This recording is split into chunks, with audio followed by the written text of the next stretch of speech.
Assalamualaikum warahmatullahi ta'ala wabarakatuh. Bismillah, alhamdulillah, wa sallallahu ala sayyidina Muhammadin, amma ba'du. Saat ini kita sedang mendapatkan musibah, yaitu Corona atau COVID-19. Jagat maya atau jagat raya sudah full dengan berita atau opini tentang COVID-19. Selama ini yang saya amati di media sosial tidak ada yang bisa menandingi viralnya berita atau opini tentang COVID-19. Tapi akhir-akhir ini, entah sudah berapa hari, ada konten yang bisa menandingi viralnya COVID-19, yaitu lagu yang berjudul Aisyah Istri Rasulullah. Lagu ini menurut saya cukup viral, bahkan dalam kondisi saat ini bisa meminimalisir kepanikan dan ketakutan tentang berita COVID-19 di media sosial. Sehingga lagu ini bisa mengurangi kepanikan orang-orang atau kepanikan masyarakat. Namun seiring viralnya lagu Aisyah Istri Rasulullah, ada beberapa yang memberi komentar ya kritik lah, sebagai kritik terhadap lirik lagu Aisyah Siti Rasulullah. Namun sebelum kita membahas tentang orang-orang yang mengkritisi lagu ini, kita harus melihat lebih kepada hikmah dan manfaat dengan adanya lagu Aisyah Istri Rasulullah. Lagu ini menurut saya memberikan hikmah atau manfaat yang sangat luar biasa.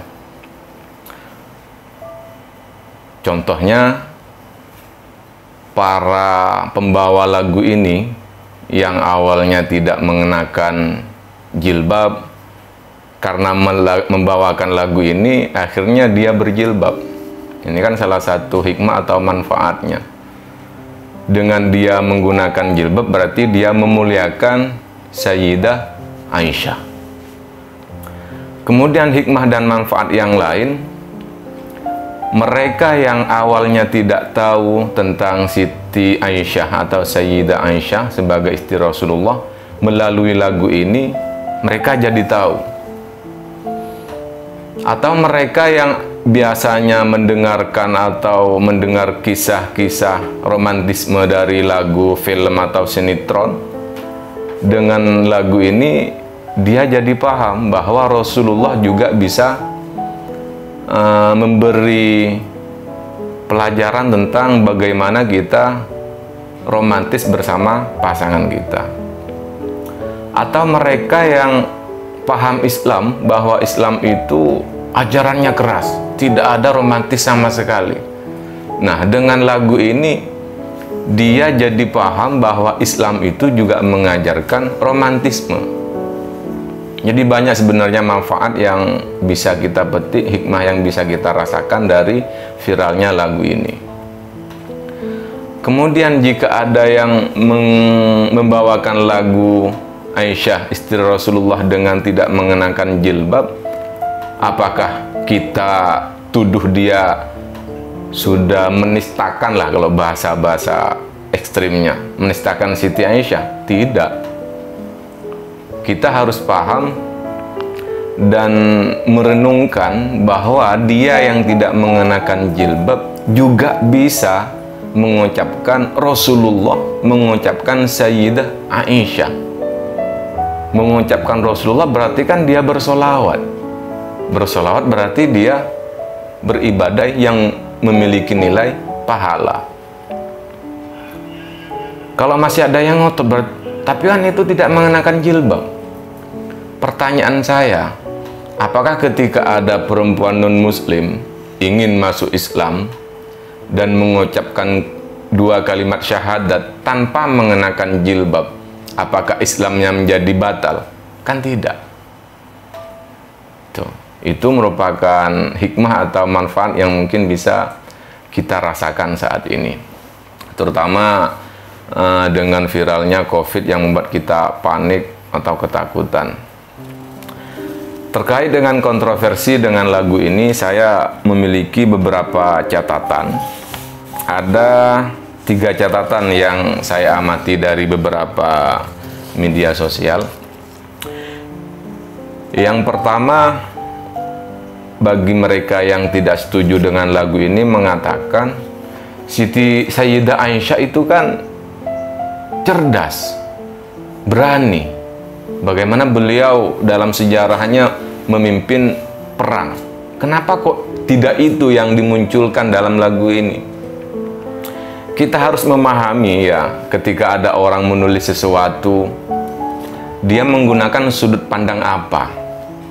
Kalau kita melihat atau memahami orang yang menciptakan lagu ini, dia kan seorang musisi. Kita paham bahwa latar belakang seorang musisi itu cenderung ketika menciptakan lagu, dia akan menciptakan lagu berdasarkan keindahan dan romantisme. Jadi menurut saya ya tidak masalah ketika lagu ini menceritakan tentang keindahan Siti Aisyah dan romantisme Sayyidah Aisyah bersama Rasulullah. Jika tetap memaksa, kita jangan cuma terpacu jangan nanti potong, Pak. Kita jangan hanya terpaku kepada lagu ini. Kita juga harus melihat penjelasan atau nasihat dari para ulama yang lain, bahwa banyak ulama, banyak orang yang menceritakan tentang kehebatan, kecerdasan, keberanian dan Sayyidah Aisyah sebagai sumber hadis yang sangat luar biasa. Jangan cuma terpaku pada lagu ini. Kemudian dari sudut pandang ini kita juga harus memahami, ulama juga banyak menulis kitab hadis sesuai dengan keilmuan yang dimilikinya. Semisal tentang ada kitab membahas tentang hadis yang di dalamnya hanya membahas masalah akidah, hanya membahas tentang rumah tangga Rasulullah, hanya membahas tentang hukum, semisal kitab hadis Ibanatul Ahkam atau Bulughul Maram. Atau juga ada memang kitab yang membahas tentang romantisme Rasulullah. Nah, apakah kitab ini yang menjelaskan tentang romantisme kehidupan Rasulullah bersama istrinya, lantas Rasulullah dari aspek keilmuannya atau kemuliaannya atau kehebatannya dalam berdakwah menjadi dinafikan? Tidak. Jadi ini masalah sudut pandang. Begitu. Semisal ini saya mau nulis buku. Ini buku tentang romantisme Rasulullah bersama keluarganya. Semuanya tentang romantisme Rasulullah. Apakah dengan hadirnya buku ini berarti saya menafikan Rasulullah sebagai nabi yang mendakwakan Islam? Tidak. Jadi ini masalah sudut pandang. Begitu. Kemudian yang kedua, ada juga yang berpendapat lagu ini tidak boleh ya dinyanyikan. Kenapa? Karena liriknya menyifati fisik Sayyidah Aisyah. Ini ada salah satu tokoh ya yang juga viral membahas masalah itu, beliau tidak setuju. Mungkin beliau tidak setuju itu bukan menyalahkan secara total, tidak. Tapi menurut saya beliau itu lebih berhati-hati. Lebih berhati-hati ketika kita mengungkapkan, menceritakan, atau menjelaskan tentang fisik Sayyidah Aisyah. Tapi kalau kita melihat teks hadisnya, semisal yang di dalam teks lagu itu ada minum di bekas bibir Sayyidah Aisyah. Kalau dalam hadisnya itu kan dijelaskan fayad'u fahu ala maudi'i fi. Ini kan Rasulullah meletakkan, kalau fahu itu kan bahasa arti aslinya kan mulut, tapi ini kan lebih kepada bibir. Meletakkan bibirnya Rasulullah itu kepada gelas yang di situ bekas bibirnya Sayyidah Aisyah. Jadi kalau menurut saya ya sesuai teks hadis ini ya tidak masalah. Atau tentang fisik Sayyidah Aisyah, ternyata ada juga yang menjelaskan, ada artikel yang ditulis oleh Kiai Haji Imam Jazuli. Beliau ini juga mengkritisi tokoh yang mengkritisi lagu ini dari sisi fisik ya. Ternyata ada ulama juga yang menulis tentang profil Sayyidah Aisyah yang di dalamnya juga menjelaskan tentang fisik Sayyidah Aisyah. Di dalamnya itu menggunakan redaksi, Aisyah itu imra'atun mahabbatun bayda'u jamilatun, yang artinya adalah perempuan yang agung, putih dan cantik. Jadi ini sebenarnya masalah pemahaman atau wawasan. Tapi menurut Habib Abdul Qadir dalam videonya YouTube-nya itu beliau menjelaskan bahwa secara keseluruhan teks lagu ini tidak ada masalah ya, tidak ada yang bertentangan dengan hadis, karena memang sesuai dengan teks hadis yang ada di dalam kitab-kitab. Tapi beliau Habib ini menyarankan agar yang membawakan lagu ini, terutama perempuan, jangan sampai yang melihat itu sekiranya tidak membuat syahwat, atau yang kameramen tidak boleh menshoot anggota tubuh yang sekiranya di situ akan menimbulkan syahwat, fitnah ya, kalau bahasa kitabnya itu fitnah. Fitnah itu artinya mailus syahwah ya, mailus syahwah, kecenderungan atau timbulnya syahwat.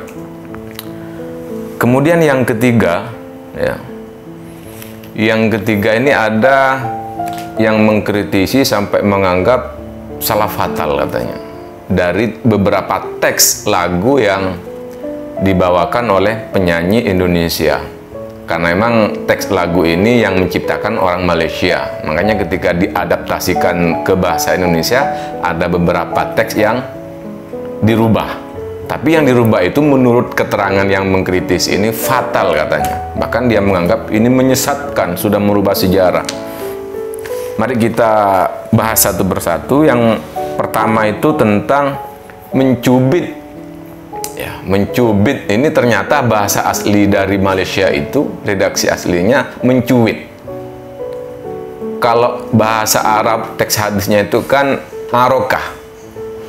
Tadi saya sudah cek di Kamus Munawwir, aroka itu ternyata artinya menggosok. Saya cari di beberapa kamus nggak menemukan sejauh ini, mudah-mudahan nanti ada yang bisa melengkapi. Jadi intinya menurut saya antara mencubit dan mencuit ini memiliki esensi yang sama. Tujuannya apa? Yaitu ekspresi romantisme. Kalau mencubit mungkin begini, sakit. Tapi ketika ekspresi kasih sayang kan tidak sakit, sama dengan mencuit. Jadi esensinya sama, tidak sampai salah fatal. Kemudian tentang sirah kisah cinta ya.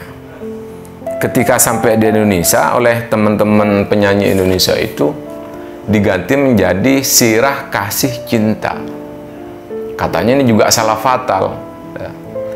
Kita harus memahami antara sirah dengan kisah ini sebenarnya memiliki makna yang sama. Makanya ketika diganti menjadi kasih itu menurut saya lebih pas. Kenapa? Karena sirah itu artinya dari fi'il madinya itu saro, yasiru, sayron, sirotan ya. Nanti ada kalau di kamus itu sampai ke bawah cari ada sirotan, asal katanya saro yang bermakna berangkat atau berjalan. Tapi ketika menjadi siroh itu artinya haddatsah, menceritakan. Begitu juga dengan kisah. Kisah itu kisotan bahasa Arabnya, tapi fi'il madinya adalah kosso yakusu koson wa kososon. Nah, cerita itu bahasa Arabnya kisah. Jadi sebenarnya ini lebih pas dirubah memang, sehingga menjadi sirah kasih cintamu. begitu. Kalau sirah kisah itu pemborosan kata. Jadi ini sudah benar ya, dirubah sudah benar. Kemudian ada juga yang dikritisi itu bahasa yang dirubah.